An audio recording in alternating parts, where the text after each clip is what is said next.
तुमच्याकडे 24 तास आहेत. पण जर मी तुम्हाला सांगितलं की तुमचं आयुष्य बदलण्यासाठी कदाचित दररोजचे फक्त 90 मिनिटं पुरेसे आहेत आणि हे 90 मिनिटं तुम्ही स्वतःसाठी वापरायला सुरुवात केली तर काही महिन्यांनी तुम्ही स्वतःलाच म्हणाल, मी हे आधी का सुरू केलं नाही?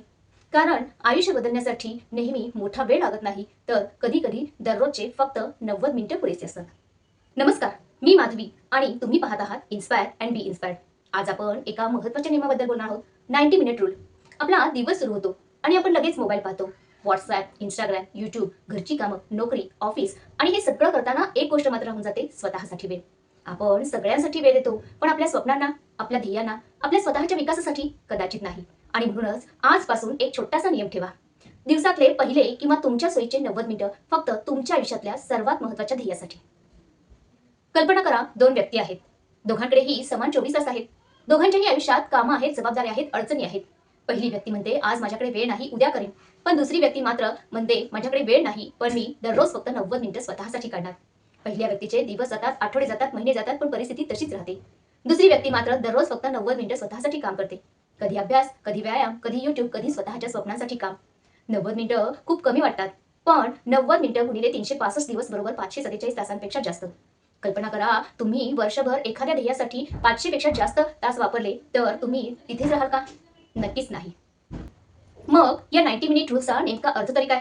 याचा साधा अर्थ, दररोजचे 90 मिनिटांचा एक ठराविक कालावधी असा ठेवा ज्यामध्ये तुम्ही तुमच्या सर्वात महत्त्वाच्या कामावर लक्ष केंद्रित कराल. इथे एक गोष्ट खूप महत्त्वाची, या वेळेत फोन नाही, सोशल मीडिया नाही, अनावश्यक नोटिफिकेशन्स नाहीत, फक्त तुम्ही आणि तुमचं ध्येय. आणि इथे एक गोष्ट खूप महत्त्वाची आहे, तुम्हाला सलग 90 मिनिटं मिळालीच पाहिजेत असं नाही. तुम्ही तुमच्या परिस्थितीनुसार ती विभागू शकता. 30 मिनिटं सकाळी, 30 मिनिटं दुपारी, 30 मिनिटं संध्याकाळी. महत्त्वाचं काय, तुम्ही वेळ किती देता यापेक्षा त्या वेळेत तुम्ही काय करता हे महत्त्वाचं आहे. समजा तुम्हाला एखादी परीक्षा पास व्हायची आहे, तर तुमची 90 मिनिटं अभ्यासासाठी. तुम्हाला तुमचा यूट्यूब चॅनल वाढवायचा आहे, तर 90 मिनिटं स्क्रिप्ट, शूटिंग, एडिटिंग किंवा रिसर्चसाठी. तुम्हाला पुस्तक लिहायचं आहे, तर 90 मिनिटं रायटिंगसाठी. तुम्हाला तुमचा कॉन्फिडन्स वाढवायचा आहे, तर 90 मिनिटं स्पीकिंग, रीडिंग किंवा स्किल डेव्हलपमेंटसाठी वापरा. कारण स्वप्न पाहणारे खूप असतात, पण त्या स्वप्नांसाठी वेळ काढणारे फार कमी असतात. आणि मला वाटतं आपण हा प्रश्न स्वतःला विचारायला हवा. मी इतरांसाठी एवढा वेळ देतो, पण स्वतःसाठी किती वेळ देतो? मग आजपासून काय करायचं? फक्त 3 गोष्टी करा. पहिली, ध्येय ठरवा. एका दिवसात 10 गोष्टी बदलण्याचा प्रयत्न करू नका. सध्या तुमच्यासाठी सर्वात महत्त्वाचं काय आहे ते ठरवा. दुसरी, 90 मिनिटांचा वेळ ठरवा. सकाळी, दुपारी, रात्री किंवा तुमच्या जीवनशैलीनुसार वेळ ठरवा. पण तो कॅलेंडरमध्ये किंवा मनात पक्का करा. तिसरी गोष्ट, 90 मिनिटांना पवित्र समजा.